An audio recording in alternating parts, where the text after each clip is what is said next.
What's up, guys? I'm Michael with Mountain ATV, and I'm here to show you how to do an oil change on your 2025 Yamaha Tenere 700. Clean oil is the secret to long engine life. If you're new to the Tenere 700 family, welcome. This is an easy process.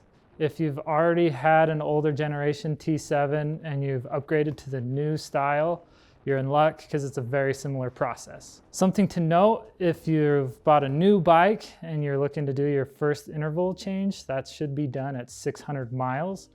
After that, the next interval should be at 4,000 miles.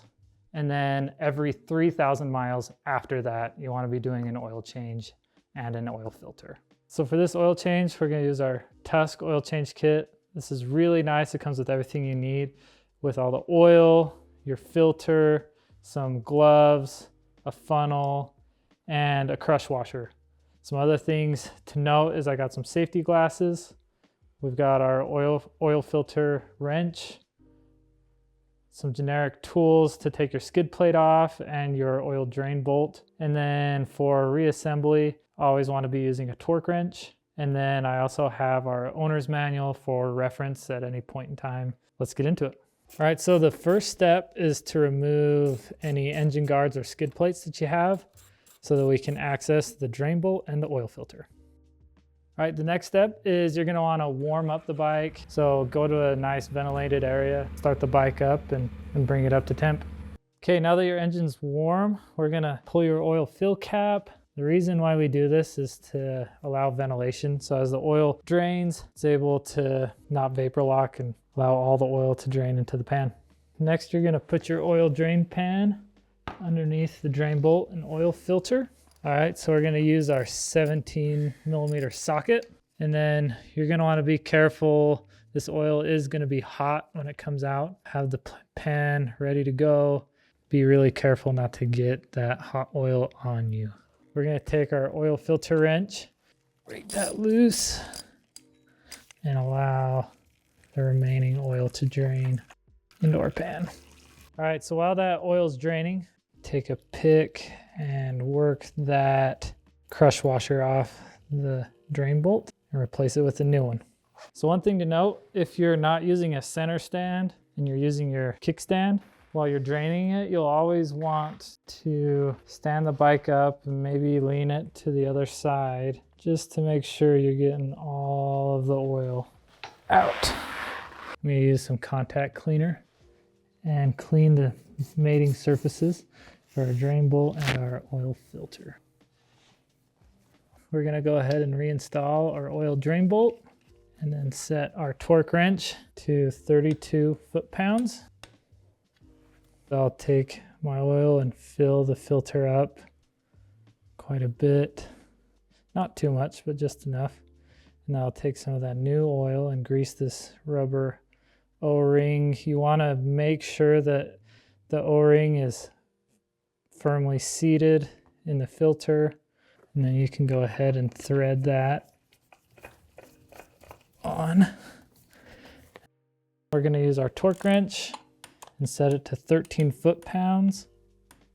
All right, now everything's installed. We're gonna take some contact cleaner, touch everything up. We wanna make sure everything's nice and clean so that we can see if there's any leaks.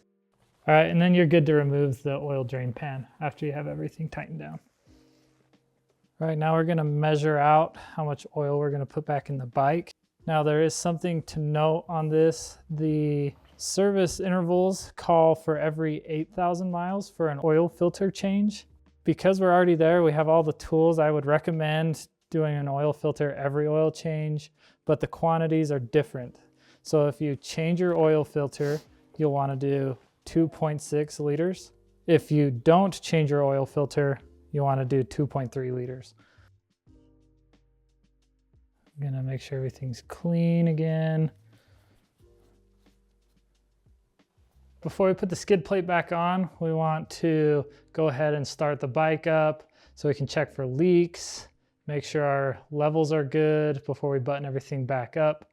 So one thing I like to do also, since your head is actually one of the last things to get oil through the lubrication cycle, we want to, once we start it up, we actually want to bring the engine to like about 3,000 to 4,000 RPM to allow that oil to cycle faster through the engine to the head so we don't have any engine damage.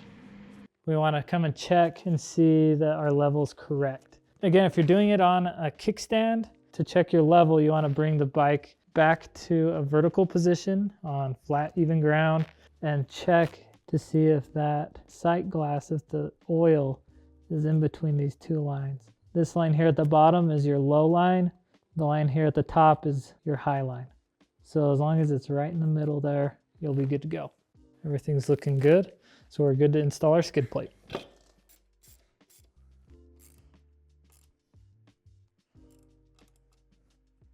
All right, now our skid plate's installed. The next thing we want to do is reset our service interval. So we'll go ahead and key the bike on and then go into our menu, go to settings, maintenance. And then the cool thing with this new model is you can set 2 different intervals. So another thing to keep in mind, we talked about the recommended oil change interval, but that's going off of their general riding. If you are riding at more technical terrain, you're harder on your engine, maybe you're in really dusty, dirty terrain, you'll want to change your engine oil more often for harder riding. So it is nice, they do have different options for you here. You can go to interval 1 and reset it to 0. And that you do that by just holding the check mark down here. And I'll reset that as well. All right, and that's how to change your oil on a Tenere 700. If you like this video, don't forget to like and subscribe to our channel.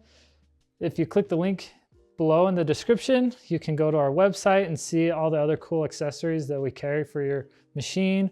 We got tank bags, we got pannier racks, we got top racks, all the good stuff. So make sure to check that out. Any order over $75 ships free. Thanks for watching.